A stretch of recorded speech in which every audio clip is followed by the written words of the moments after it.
Ada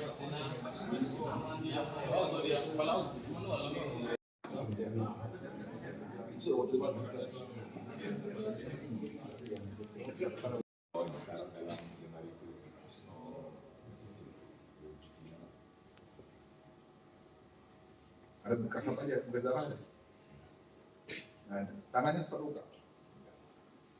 Itu kok tangannya terpisah dari badannya? Itu Pak, saya Pak dia Pak.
Kenapa dia membunuh? Sebab takut dia udah dari Pak. Pada saat kalian di pondok, itu sudah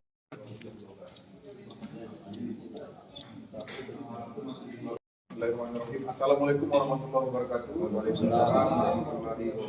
Hari ini, sore ini, tanggal 24 Desember 2025, kita melaksanakan ekspos atas hasil pengungkapan terhadap tindak pidana asusila dan juga pembunuhan yang saat ini kami duga sempat direncanakannya sesaat sebelum melakukan yang dilakukan oleh tersangka nama David Sarasot terhadap korban inisial IKH umur 12 tahun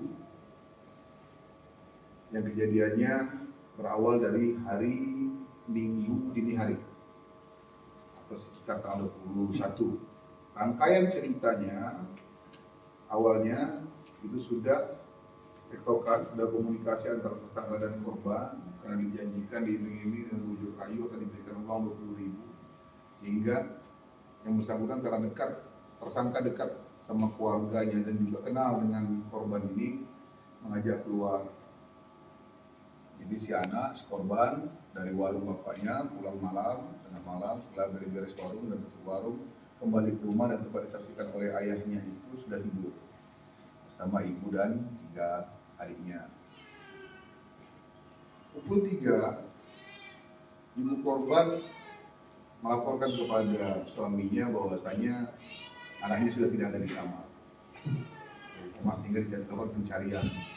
Urut cerita selanjutnya atas perjanjian ini ada 3 TKP. Yang pertama adalah pondok pertama, kemudian ada pondok kedua, dan kemudian rawa-rawa. Awalnya tidak diketahui, masih dilaporkan sebagai orang hilang. Belum ada indikasi terhadap apakah anak hilang ini sebagai tindak pidana atau tidak. Sehingga pada hari Selasa, salah satu warga, saksi mata, mendapatkan potongan tangan dan kemudian dilaporkan. Nah, itulah pada hari Selasa kemarin, tanggal 23 ya. Tanggal 23 kita ketahui itu ada perbuatan pidana. Sehingga setelah dilakukan pencarian, terdapat juga potongan badan yang awalnya terlumpuk di rawa-rawa. Pada saat itu penyidik masih berpikir karena belum menyentuh TKP, masih sebagai tindak pidana pembunuhan dengan cara mutilasi. Namun berdasarkan hasil olah TKP dan kemudian penyelidikan penyelidikan dilakukan oleh Satreskrim Polsek Padangola diketahui dan setelah diangkat ternyata hanya tangan saja yang ditemukan itu berjarak 30 meter dari tubuh, diduga bukan karena dimutilasi. Nah, kami sampaikan karena berdasarkan fakta dan hasil otopsi yang ada kemungkinan karena dibawa oleh binatang, kemudian seperti biawak dan lain-lain. Si tersangka ini sempat melakukan perbuatan cabul atau asusila, memaksa si anak untuk melakukan masturbasi terhadap dirinya, dan sebelumnya juga sempat melakukan cabul terhadap anak ini, memegang dan segala macam. Dan kemudian pada saat akan kembali menjelang subuh, sekitar pukul 4 ke atasnya setelah dilakukan pencarian, diketahuilah ada suara yang memang mencari si anak. Jadi sudah heboh satu kampung sehingga dibawa kembali si anak ke pondok yang kedua dan kemudian menuju rawa-rawa. Nah, disitulah berpikir pada saat si tersangka menyampaikan kepada korban ini meng-cross check apakah nanti si korban akan memberitahu kepada pihak keluarganya dengan apa yang dialaminya bersama dengan tersangka. Si korban menjawab, ya dia akan sampaikan. Disitulah timbul kebimbangan, kecemasan, dan kemudian berakhir kepada pengambilan keputusan untuk menghabisi nyawa si anak. Berdasarkan hasil penyelidikan juga di TKP tersebut, motifnya sudah kita ketahui. Awalnya kita berpikir ini adalah murni asusila atau yang lainnya sebab-sebabnya atau sakit hati atau dendam, ternyata tidak. Lebih spesifik kepada takut ketahuan akan perbuatannya. Karena yang bersangkutan tersangka juga memiliki keluarga dan memiliki anak. Atas dasar itu, itulah motifnya dia melakukan pembunuhan. Dengan cara apa modusnya? Mendorong, membenamkan kepala si anak ke dalam genangan air yang ada di rawa-rawa tersebut beberapa kali karena si anak melakukan perlawanan, dan setelah yakin si korban telah meninggal dunia, dia baru kembali ke rumah. Sempat bertemu dengan istrinya. Dia coba menghilangkan barang bukti dengan cara kayaknya dilucuti dan kemudian dimasukkan ke mesin cuci. Hasil dari penyelidikan juga berdasar kecurigaan yang kuat dari penyidik, maka kemudian dilakukan penangkapan. Pada saat penangkapan juga melakukan perlawanan sehingga dilakukan tindakan terukur dan tegas. Kemudian tersangka langsung mengakui perbuatannya dan menceritakan seluruh kronologis yang ada.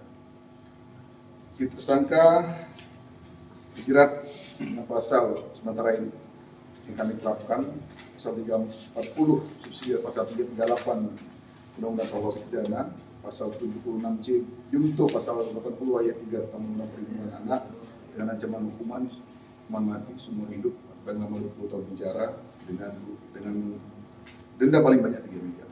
Ada pertanyaan? Dan korban-korbannya ada berapa orang kan? Satu. Kalau yang meninggal dunia satu, yang juga di TKP. Untuk pengembangan asusila dan segala macamnya nanti kami berdasarkan hasil progres penyelidikan lanjutan yang kami lakukan. Lebih dari satu untuk korban asusila informasi. Untuk asusila kemungkinan besar lebih dari satu. Waktu pelaku menghilangkan nyawa korban jam berapa? Sekitar subuh. Jadi untuk detailnya tidak pasti, tidak benar-benar signifikan, tapi di antara subuh hari yaitu sekitar pukul 4 sampai dengan pukul 5 lewat. Yang lain? Kelainan, apakah ada kelainan terhadap sudah tersangka? Jelas, dari hasil penyelidikan yang ada, pemeriksaan kami, dan juga hasil otopsi juga terhadap si anak, walaupun tidak berkaitan dengan tersangka, tapi kami juga memang sangat kuat memiliki penyimpangan atau kelainan seksual, dan dia juga sudah berkeluarga, mungkin dapat dikategorikan bisek, tapi silakan nanti ahli yang lebih signifikannya untuk menyebutkan istilah itu, tapi ada penyimpangan seksual. Jadi, dan lebih spesifik lagi korbannya anak-anak. Apakah saat ini kita sebut yang mungkin bisa jadi pedofilia dan juga biseks. Yang lain? Udah. Cukup dulu. Tanya apa gitu. Udah. Berarti pertama di pondok pertama. Pas kedua jam bukan Ada selesai. belum Pak. Belum mau ngapain? Belum ngapa-ngapain. Nanti Kenapa pindah ke pondok kedua? terlalu dekat ke rumah dia, jaraknya cuma 30 meter, 50 meter. Kalau ketahuan, Iya Pak. makanya geser ke pondok Pondok kedua. kedua. Jaraknya dari pondok pertama ke pondok kedua berapa jauh? Dari pertama ke pondok kedua itu 200 meter Pak. 200 meter jauh, berarti total 230. Jadi pada saat selesai di pondok kedua, berarti balik lagi ke sana. Harusnya balik lagi ke rumah ganjal. Enggak, sekalian diganjal tadi Pak. Oh, begitu dia keluar sekali ganjal. Iya Pak, ayolah manggil itu Pak. Ntar dulu dia manggil pemikiran dulu ganjal. Targetnya, kalau dia keluar jam 3 pagi, seharusnya targetnya dia kembali ke berapa? Sebelum subuh, setelah subuh. Ke luar rekan. Kalau normal aja keadaannya, seperti biasa, ya kan seperti biasa kan gitu dia. Nah, baliknya jam berapa? Ganjal itu sudah berulang kali. Enggak berulang Pak. Kenapa? Cuma Satu kali ini dengan Sering beberapa dia- kali juga sama aja. sering dia minta uang depan bapaknya Pak, sama adiknya, sama aku loko, jadi iming-iming dia Pak. Nah, itu kan cara. Itu kan cara. Ayolah Bang ke sana gitu Pak. Gua jujur berapa kali? Kita Kalau keluar rumah satu kali, perbuatannya. kesan ini Pak, yang pertama Pak. Kenapa harus dia? Dia itu Pak, Apakah pernah juga dia digitukan sama orang lain? kurang tahu juga Pak. Bohong. Bohong. Kenapa saya tanyakan? Karena saya punya dasar. Maka saya tanya. Sudah sama siapa dia? Enggak tahu saya Pak. Nggak mungkin. Tidak Pak, enggak tahu saya Pak. Oh, jangan bawa nama-nama Tuhan. Jangan bawa nama Tuhan. Enggak ada. Setahu saya dia enggak ada sama orang lain selain itu Pak. Kok kamu tahu? Setahu saya Pak enggak ada sama orang lain. Sedekat apa kamu sama korban? Sedekat biasa gitu aja Pak, di waktu itu kalau dibawa bapaknya Pak. Gitu aja. Bukan sekali kan? Sekali Pak. Sekali ini Pak. Kamu pernah cabuli di mana yang bisa di situ? Enggak pernah Pak saya jawabin dia Pak. Ya mungkin yang orang yang mencabuli. Mau saya tunjukkan bukti. Iya Pak, enggak pernah saya jawabin dia Pak. Nanti setelah pasti ini tertutup ya. Kamu lihat sendiri buktinya kalau kamu bohong. Iya Pak, enggak ada saya Pak. Terus kenapa kamu niat bunuh dia? Sebab itu Pak, Karena saya tadi dia sudah terjebak dengan omongannya. Paham kan? Sudah terjebak dengan omongannya. Biasanya kan saya bilang terjebak. Saya Pak, itu Pak, udah selesai saya indikan bunyi saya, kocokan punya saya Pak. Nah, udah selesai Pak. Yang itu mau antar pulang dia Pak. Udah diangkat Pak, dan yang pertama antar pulang. Pulang kita manggil gitu Pak, antar pulang. Rupanya orang udah nyahut Pak, di situ nyari-nyari. Gitu. Sudah sempat jalan dari pondok kedua. Iya dari pondok kedua dan yang ke pondok pertama gitu Pak. Pesan pertama. Terdengar suara orang Dan dengar suara orang nyari. ngomong Sekitar jam berapa aja? bersekitar di jam-jam sekitar di jam-jam 3-an gitu, Pak. Kalau jam Dan- 3 baru keluar. Di antara itulah Pak, jam 3 sampai jam-jam setengah 4. Berarti keluarnya nggak jam 3 pagi dong? Jam berapa keluar dari jendela Keluar kamar? Pak jam 2 Pak, jam 2. 2, bukan jam 3. Lama nggak di pondok kedua itu? Enggak pala Pak. Apalah. Terus setelah dari pondok pertama, balik lagi. Balik lagi ke pondok ini kita dengan orang, balik lagi ke pondok kedua Pak langsung. Gimana niatnya mau bunuh dia itu? Dan saya Pak mau membunuh dia itu Pak di sungai-sungai itu Pak. Bukan di pondok kedua. Bukan Pak. Lantaran itu mau saya selamat mau pulangkan lagi Pak lewat jalan yang satu lagi, ada jalan. Ya kenapa kalau memang mau diselamatkan, kenapa harus dibenamkan didorong kepalanya di situ? Ada lagi Pak orang Pak nyari dia Pak. Di dekat situ.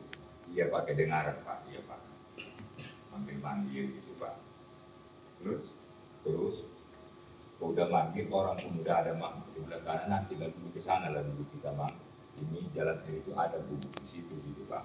Di situ udah terniat Pak untuk membunuh dia. di mana? Di pondoknya? Apa di airnya? Di sungainya Pak, udah ke bawah di situ. Di rawa-rawa itu Pak. Saya yakin enggak. Sambil jalan dia terpikir membunuh anak ini. Ya kan? Kalau dari Sekarang ini, pada saat di pondok yang mana? Pada saat di pondok yang mana? Kamu tanyakan. Kalau kamu kembali ditanya orang, kamu jawab apa? Di pondok yang mana? Pondok 1, pondok 2? Atau di tengah jalan? Kan kamu tanya sama dia tuh. Kalau kamu pulang nanti, seandainya ditanya, kamu ngomong nggak sama orang tua? Ngomong kata anak ini. Iya Pak. Ya di mana? Pak, ngomong nggak gitu Pak, di dekat kolam itu Pak. Oh, bukan di pondok 2. Pas jalan dari pondok 2 lah. Dari jalan pondok 2. Iya, jalan Apa dari- perasaanmu? di perjalanan. Apa perasaanmu setelah dia bilang aku harus kasih tahu? Enggak. Bagaimana Ya apa harus kasih tahu lah. Nah, coba cerita. Kalau perasaanku Pak waktu saat itu Pak, jadi bimbang Pak, bingung Pak mau kemana cara Kan melangkah. 200 meter tuh dari Iya, antara Pak. pondok kedua dengan rawa-rawa. Iya Pak, Sambil jalan itu ya, iya Pak. situ ya. Habis bimbang itu apa perasaan? Harus bimbang bagaimana cara untuk menyelamatkan dia begitu Pak. Apakah nanti ya aku ajak lah dulu. Di situ Pak juga dekat sungai itu mulai timbul lah Pak. Apakah ini Pak? Ya, karena pikiran tadi kan, sebetulnya habis bimbang itu bukan menyelamatkan. Bagaimana cara menghilangkan biar orang tidak tahu perbuatan saya. Karena apa? Kamu tega membunuh. Kalau orang menyelamatkan itu tidak akan tega membunuh. Kalau tega membunuh, kamu sudah pikirkan di mana mencari pas. Makanya ke rawa-rawa larinya, bukan ke tempat lain. Ada kan jalan lain di tempat lainnya? Kenapa harus ke rawa-rawa? Ya di situ Pak udah timbul nih ya Pak. Yes.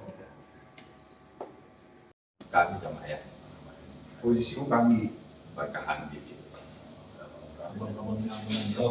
Sudah sama ayah kamu. Ya, marga gitu Pak. Bertetangga. Bertetangga. Punya anak berapa? 3 Pak. 3. Perempuan. Semua satu. Oh, 4 anaknya. 3 laki-laki. Laki-laki anak laki. Oh, dalam 5 itu.